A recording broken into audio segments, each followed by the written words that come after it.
Well, so these are the greenhouse and gardens. Thanks for coming. We have out here, we have our 14 raised garden beds that at the moment we water from a hose connection that goes to the back of this apartment building over here. That hose is able to stay hooked up and it goes behind, so it's not actually going over the sidewalks like it used to be. Each of these beds gets watered for approximately 5 minutes. And we do that every day during the summer and every couple of days during the colder weather in the fall and in the spring.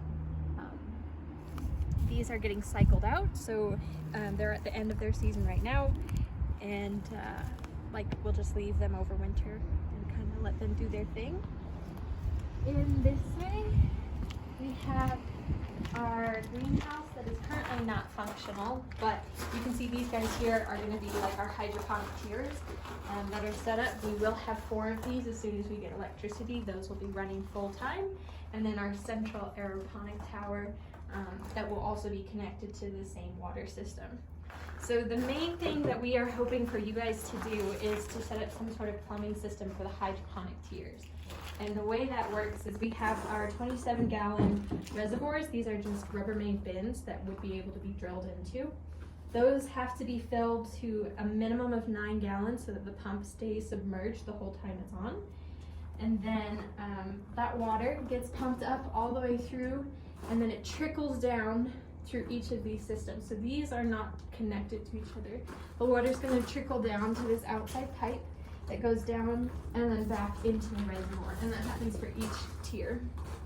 And those are going to be run for a couple hours a day. That's going to be in the spreadsheet that'll be coming your way here shortly, all of the numbers and flow rates for that. But these we hope are going to run year round, and this water tank should be enough to run the system per a day, but we are hoping that these tanks can all be connected, so there'll be one of these for each of the tiers, and then all of that, and including this central reservoir, ideally would all be connected, and that would flow in from the external reservoir, so that we just had to fill up the external reservoir, and all of these inside ones are just kind of connected to that and fed through. So I can show you. Do you want more of the inside? You got it. All You're right. good.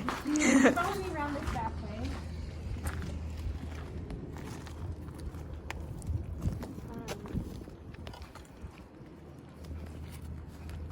You can see kind of this very steep slope that the greenhouse site is on, and this is our 300-gallon external reservoir that we've got hooked up here. So the idea is that we would be filling this up, once a week, maybe twice a week with the hose, and then there's a couple different connections for this guy.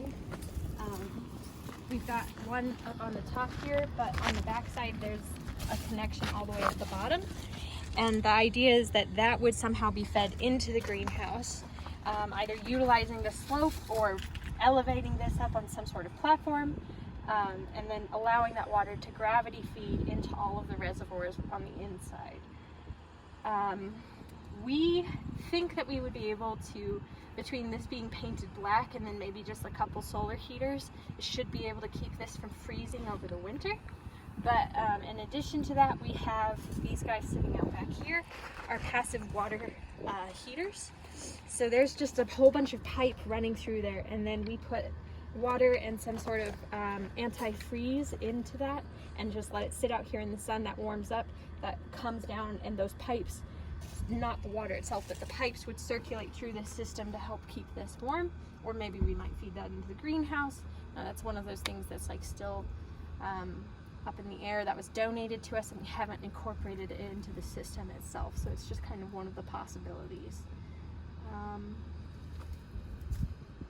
I think other than that, like if I'm not sure if you'd be able to see it on the video, but you could see the hose runs all the way to the back of that building. We're gonna map that out and give you the distance on the hoses, just to kind of give you an idea of how far that's coming.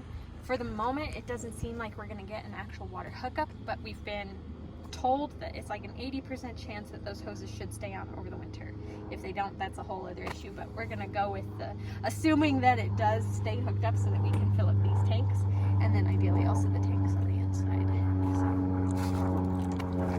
So. Awesome. Okay.